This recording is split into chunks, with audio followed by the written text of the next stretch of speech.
ఈ సేవకుడు ఎప్పుడు ఈ విషయాన్ని గుర్తుపెట్టుకోవాలి. అప్పుడే సేవకుల అహంకారం రాదు. సేవకుడు ఎంత రేంజ్ కి వెళ్ళినా ఏమంటారు, డౌన్ టు ఎర్త్ అంటారు చూసారా. ఎంత ఎదిగినా ఒదిగి ఒక సేవకుడు ఉండాలంటే ఆ సేవకుడు ఎప్పుడు గుర్తుపెట్టుకోవాల్సింది ఏంటంటే, నేను దేవుని చేత ఎన్నుకోబడ్డానంటే నాలో మంచి చూసి కాదు, ఆయన కృప నన్ను నిలబెట్టుకుంది అని విశ్వసించాలి. హల్లెలూయా. దేవుడు పౌలు మహాశయుడికి చెప్పిన మాట ఏంటో తెలుసా?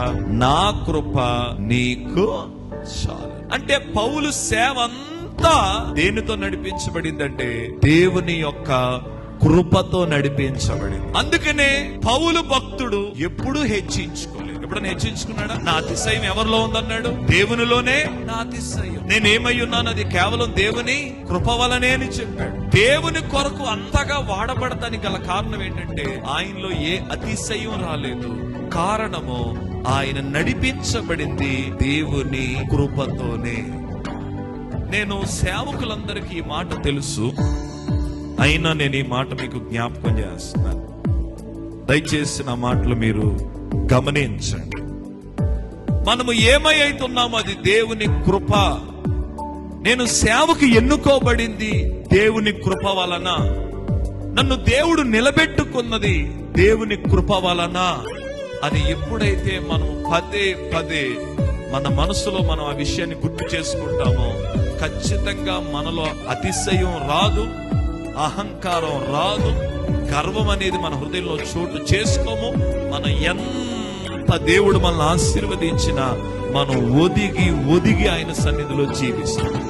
ఎప్పుడైతే దేవుడు నన్ను ఎన్నుకున్నాడు ఆయన కృప వలన అనే విషయాన్ని మనం పెడచోబుని పెడతామో, మన హృదయంలో నుండి కుక్కన పెడతామో. నేను చెప్తున్నానండి, స్టార్టింగ్ చాలా మంది పాస్టర్ గారు స్టార్టింగ్ లో మినిస్ట్రీ స్టార్టింగ్ లో అసలు మొత్తం కాళ్ళు పట్టేసుకుని గిల్లేసి నడిపేసి చాలా డౌన్ టు ఎర్త్ ఉంటారు. కొంచెం వాళ్ళు మినిస్ట్రీ రేజ్ అయ్యేటప్పటికి వాళ్ళల్లో వాళ్ళ మాటల్లో ఆ అహంకారం కనబడుతుంది. నేను కొంతమంది దైవజనులు ఎరుగుదును, వారి ఎక్స్పీరియన్స్ ఎలా తెలిసిందంటే వారి గర్వపు మాటల్లో తెలిసింది. ఒకసారి ఒక దైవజనుడు అందరూ నా ముందు బచ్చాలన్నాడు. అయ్యో బాబు అంత మాట అనేసాడు ఏంటి అనుకుంటున్నాను.